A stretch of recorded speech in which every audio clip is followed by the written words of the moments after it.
Hello दोस्तों, स्वागत है आप लोग के हमारे चैनल काथ एजुकेशनल के ऊपर। आज के इस वीडियो में हम लोग पढ़ने वाले हैं क्लास 10 का पहली इकाई का हिंदी का पार्ट 1, जिसका नाम है भारत महिमा।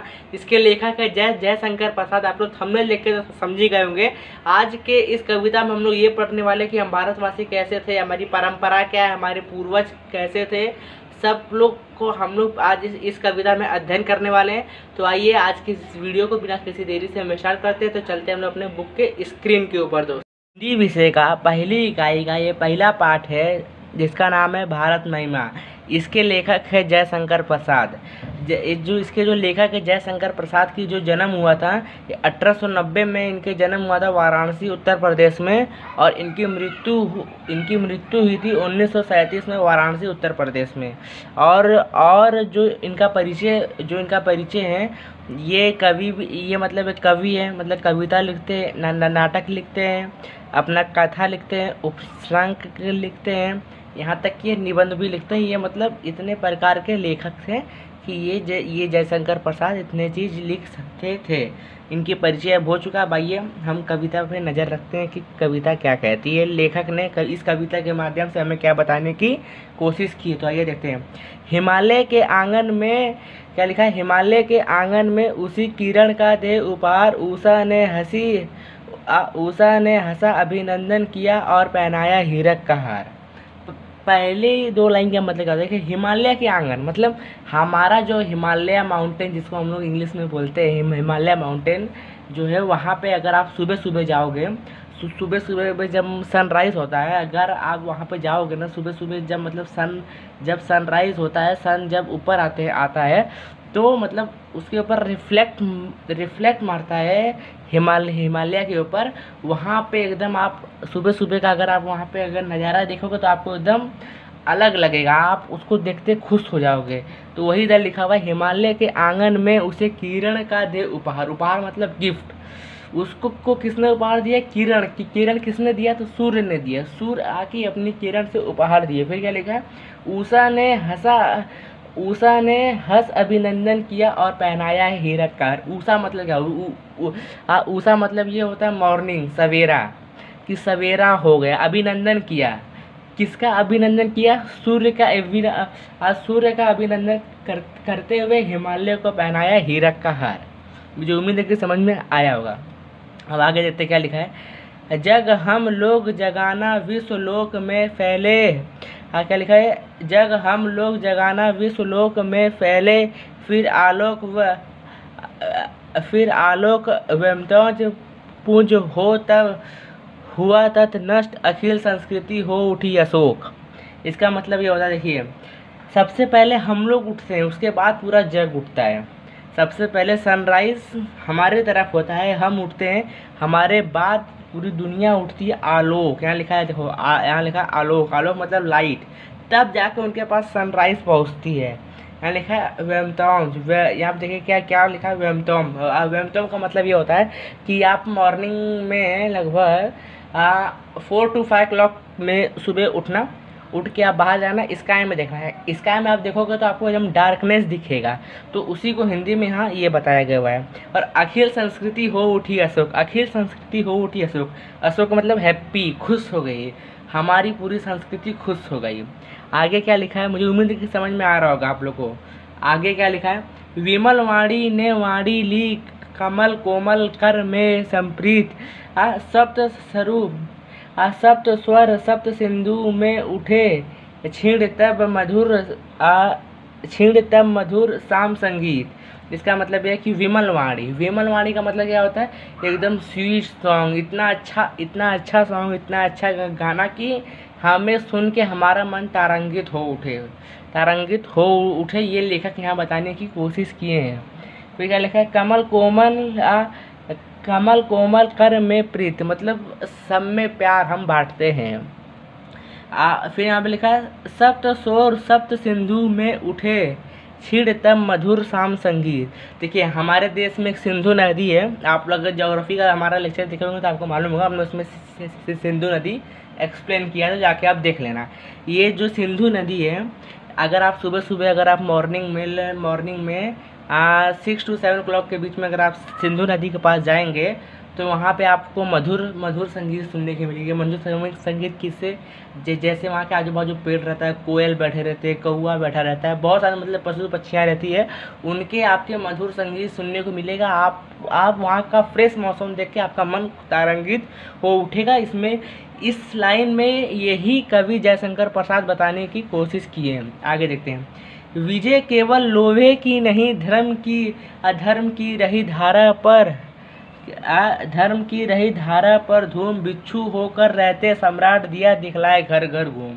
देखिए यहाँ पे जो पहले लाइन लिखा है, विजय केवल लोहे की नहीं, मतलब इसमें बताना गया हुआ है कि हम जो भारतवासी हैं, हमारी विजय केवल लोहे की नहीं है।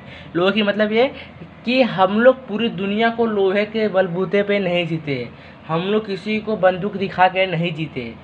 तो हम लोग कैसे जीते, हम लोग धर्म की दृष्टि से, हम लोगों ने धर्म की दृष्टि से जीते, हमारे अच्छे विचार हमें जिताए, मतलब हमारे अंदर अच्छे अच्छे गुण थे, हमने उनके बदौलत पूरे पृथ्वी को जीता। लेकिन हमने लोहे का कहीं इस्तेमाल नहीं किया कि किसी को बंदूक दिखा के नहीं बोले कि तुम हमारा साथ दो। पहले लाइन का ये मतलब जयशंकर प्रसाद लेखक बताने की कोशिश की है। आगे जैसे क्या लिखा है, बिच्छू होकर रहते सम्राट, दिया दिखलाए घर घर घूम। इसमें एक सम्राट थे प्राचीन काल के, मतलब एक राजा थे, सम्राट थे, वो मतलब बिच्छू होकर घर घर।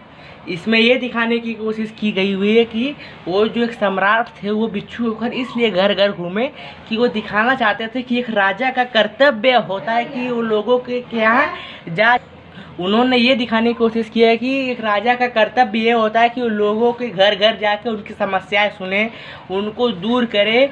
इसी के लिए वो इतने बड़े सम्राट होने के बावजूद बिच्छू होकर घर घर घूमते थे, लोगों की समस्या हल करते थे। ये यहाँ पे जो कवि है जयशंकर प्रसाद बताने की यहाँ पे कोशिश की है। मुझे उम्मीद है कि आप लोग को समझ में आ रहा होगा। दोस्तों आगे क्या लिखे, युवन को दिया दया का दान, चीन को मिली धर्म की दृष्टि, मिला था स्वर्ण भूमि को रत्न, सील की शीला को भी सृष्टि। देखिए यहाँ पे क्या लिखा हुआ है, युवन को दिया दया का दान। एक देश था युवन नाम का, उसको हम भारतवासियों ने दया कर दिया, दान कर दिया, जा यार तू करीब खा पी के अपना पड़े रहे। ये हमारी संस्कृति है। हम किसी कमज़ोर देश के ऊपर हाथ नहीं उठाए, लेकिन हाँ जो हमारे तरफ उंगली उठाया तो उसका अंजाम सब जानते हैं। ये हमारी संस्कृति है। आगे क्या लिखा है, चीन को मिली धर्म की दृष्टि। जो हमारा पड़ोसी देश चीन है, उसको धर्म की दृष्टि, ज्ञान की दृष्टि हमारे भारतवर्ष ने दिया। आज के लगभग 700-800 साल पहले चीन के लोग हमारे यहाँ पढ़ने आते थे, यहाँ से ज्ञान लेके जाते थे। हमारे ही ज्ञान लेके चीन आज इतना आगे है। और चीन क्या बात करेंगे, छोड़ो जाने दो, अभी हम लोग अपना कविता पे ध्यान देते हैं। चीन को मिली धर्म की दृष्टि, चीन को धर्म की दृष्टि यहीं से मिली। आगे क्या लिखा है, मिला था स्वर्ण भूमि को रत्न। यहाँ पे भूमि को भी स्वर्ण मिला था, रत्न मतलब ज्वेलरी, सोना, उसको भी यहीं से दिया गया हुआ था। फिर सील को भी सृष्टि, शीला को भी सृष्टि, इसको थोड़ा पढ़ लेना, शीला की क्या है, फिर शीला को भी सृष्टि। देखिए आज जो हमारा जो पड़ोसी देश श्रीलंका है, उसको प्राचीन काल में सील नाम से सब बुलाते थे। सृष्टि मतलब क्या होता है, क्लेम। हम ही ने उसको सिखाया कि भाई ऐसे राज्य चलाया जाता है, ऐसे शासन किया जाता है। हमने उसको मदद किया, उसको ज्ञान दिया, धर्म दिया। जो कि हमारे पड़ोसी देश थे, छोटे देश थे, उनको हमने अगर उनको चाहते तो हम लोग अपने अंदर में कब्जा करके उनसे गुलामी भी करवाते। लेकिन ये हमारी संस्कृति में नहीं था, हमारी संस्कृति पे दाग होता है, इसलिए हमने उनको भी दिया। मुझे उम्मीद है कि आप लोग को ये कविता समझ में आ रही होगी। तो आगे देखते हैं क्या लिखा है, किसी का हमने छीना नहीं, प्रकृति का रहा पालना, यही हमारी जन्मभूमि थी, यही कहीं से हम आए थे नहीं। इसमें ये लेखक बताने की कोशिश की है, किसी से हमने कुछ छीना नहीं है, हमने किसी से आज तक कुछ नहीं छीना है, ना किसी से मांगे हैं। सब कुछ हमें प्रकृति ने दिया है और हम प्रकृति का ही पालना है। और यहाँ पे जो दूसरी लाइन लिखी हुई, हमारी जन्मभूमि थी यही, हमारी जन्मभूमि यही है, हम किसी बाहर देश से नहीं आए हैं यहाँ बसने के लिए, हम भारतवासी है, आर्य आर्य के संतान, हम यहीं पे थे। ये हम उल्टा हमारे ऊपर अंग्रेज़ों ने शासन किया, मुग़ल ने शासन किया, और उनका जो अंजाम हुआ वो किसी को बताने की ज़रूरत नहीं है, सब जानते हैं। हम हमारी जन्मभूमि यही थी, यही लेखक यहाँ बताने की कोशिश की है। फिर क्या लिखा है, कहीं से हम आए थे नहीं, मतलब कहीं से आए नहीं थे, सीधी सी बात है, हम यहीं के थे। फिर क्या लिखा है, चरित थे पूत भुजा में शक्ति, नर्मदा रही सदा संपन्न, हृदय के गौरव में था गर्व, किसी को देख ना सके विपन्न। जो हमारे जो पूतों की चरित्र थी वो एकदम शुद्ध थी, एकदम मतलब जैसा कि आप अपना शक्ल अगर आईने में देखोगे तो जैसा शक्ल रहता है वैसे ही आपके आईने में दिखेगा। तो उसी तरीके से यहाँ ये बताने के लेखक ने कोशिश किया है कि हमारे जो पूत के जो चरित्र थे, चरित्र मतलब उनकी जो कैरेक्टरिस्टिक्स थे। पूत मतलब लड़का, मतलब लड़का मतलब जो देश के काम आ सके उसको आप लोग आज के डेट में पूत बोल सकते हो। तो उनके चरित्र पे कोई दाग नहीं था और उनके भुजाओं में शक्ति इतनी थी कि उनके सामने कोई टिक नहीं सकता था, लेकिन उसके बावजूद भी नम्रता रहे सदा संपन्न। हम सबसे नरम भाव में रहते थे, हृदय के गौरव में था गर्व, हमारे हृदय के अंदर गौरव का था गर्व, हमें गर्व था कि हम हैं। फिर किसी को देख ना सके विपन्न मतलब सैड, दुखी। हम लोग किसी को दुखी नहीं देख सकते, हम लोगों की मदद कर सकते हैं, हम लोगों को मदद करते हैं, हम किसी को दुखी नहीं देखते। अगर आप लोग को इसका बेस्ट एग्जांपल देखना है तो अभी आप लोग कोविड-19 के सिचुएशन में, पेंडेमिक में देखे होंगे, पूरे देशों में लॉकडाउन लगा था, हर जगह भूखमरी आ गई थी, वैक्सीन कहीं नहीं था, पूरे देश में पूरे विदेशों में भारत देश ने फ्री में वैक्सीन सप्लाई किया, फ्री में गेहूँ दिया, ये लो भाई खाओ पियो लेकिन अच्छे से रहो। तो ये सब हमारी संस्कृति हमें दर्शाती है कि हम किसी को दुखी नहीं देख सकते हैं। इसके लिए हम लोग ने हज़ारों कुंटल टन में हम लोग गेहूँ दान दे दिए, फ्री में वैक्सीन दिए कि मतलब लोग जल्द से जल्द ठीक हो जाएं। ये हमारी संस्कृति है। फिर हमारे संजय में था दान, अतिथि थे सदा हमारे देव, वचन में सत्य, हृदय में तेज, प्रतिज्ञा में रहते टेव। हमारे संचय में था दान, संचय मतलब हैबिट, हमारे आदतों में था दान। हमारी ये प्राचीन काल की आदत है कि हम लोगों को दान करते रहते हैं।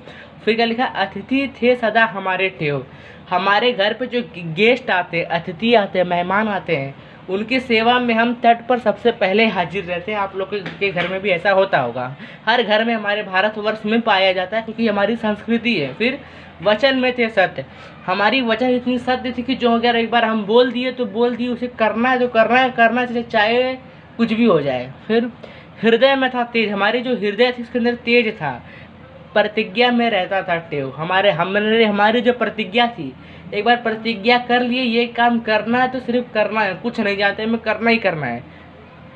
ये थी हमारी पहचान। इसमें यही लेखक बताने की कोशिश कर रहे हैं। आइए अब आगे देखते क्या लिखा है। वही ये रक्त, वही ये देश, वही सांस है, वही ज्ञान, वही शांति, वही है शक्ति, वही हम द्रव्य आर्य के संतान। हमारे अंदर आज भी वही रक्त है, हम उसी देश में रहते हैं, हमारे अंदर वही सांस है और वही ज्ञान जो उनके पास था वही ज्ञान हमारे पास भी है। जिस तरीके से वो सब शांति से थे, हम वही है शांति, हमारे अंदर भी शांति। हम भी किसी से झगड़ा लड़ाई लेना नहीं चाहते हैं, लेकिन अगर कोई हमारे साथ झगड़ा करेगा तो उसको छोड़ेंगे भी नहीं। फिर वही है शक्ति, आज भी हम शक्ति में संपन्न हैं। फिर वही हम द्रव्य आर्य के संतान। देखिए द्रव्य आर्य मतलब क्या है, आर्य मतलब आप लोग चीज़ समझिए, आज जिस देश में हम लोग रहते हैं, भारत इंडिया जिसे कहते हैं, आज के लगभग बहुत 100 साल पहले हमारे भारत देश का नाम था आर्यव्रत। तो इसमें वही लिखा गया हुआ है कि वही हम द्रव्य आर्य के संतान, हम उन्हीं आर्यों के संतान हैं, हम कहीं से आए नहीं हैं। जो ऊपर यहाँ आप लोग लिखे ना, हमारी जन्मभूमि थी यहीं, कहीं से हम आए नहीं थे, कहीं से हम आए नहीं थे, हम उन्हीं आर्यों के संतान थे। इसमें ये लेखक बताने की कोशिश की है। फिर देखते हैं, जियो तो सदा इसी के लिए, यही अभिमान रहे है अर्श निछावर कर दे हम स्वरूप हमारा प्यारा भारतवर्ष। जियो तो सदा देश के लिए जीतो, मतलब इसमें क्या लिखा है, जियो तो सदा भारतवर्ष के लिए जियो, यही हमारी अभिमान है, यही हमारा स्वरूप है। और निछावर कर दो सब कुछ, निछावर कर दो स्वरूप, स्वरूप मतलब सब कुछ, एवरीथिंग, सब कुछ आप निछावर कर दो यहाँ अपने प्यारे भारतवर्ष के लिए। किसके लिए निछावर कर दो? अपने देश के लिए। अगर हम अपने देश के लिए अगर अपनी जान दे सकते हैं तो हम दूसरे की जान ले भी सकते हैं, लेकिन किसके लिए है? अपने भारत देश को बचाने के लिए। अगर आप लोग को एग्जाम्पल देखना हो तो इंडिया पाकिस्तान लड़ाई देख लेना, आप लोग को मालूम चल जाएगा कि हमारे भारत के वीर पूत जो थे कितने बहादुर थे। इस पोयम में, इस कविता में जयशंकर प्रसाद यही बताने की कोशिश की है। मुझे उम्मीद है कि आप लोग का समझ में आई होगी। उम्मीद है कि आप लोग को इस कविता से सीखने को मिला होगा और कविता आप लोग को समझ में आई होगी। मैं अपने तरीके से 100% कोशिश किया हूँ आप लोग को कविता सरल से सरल भाषा में एग्जाम्पल देकर समझाने की कोशिश किया हूँ। अगर इसके बाद भी कुछ भी डाउट हो तो या तो आप हमें कमेंट बॉक्स में लिख के पूछ लेना, या तो हमारे डिस्क्रिप्शन में इंस्टाग्राम और टेलीग्राम चैनल का लिंक है, वहाँ पर जाकर आप हमसे पूछ सकते हो। अब मिलेंगे नेक्स्ट वीडियो में, तब तक के लिए दोस्तों जय हिंद।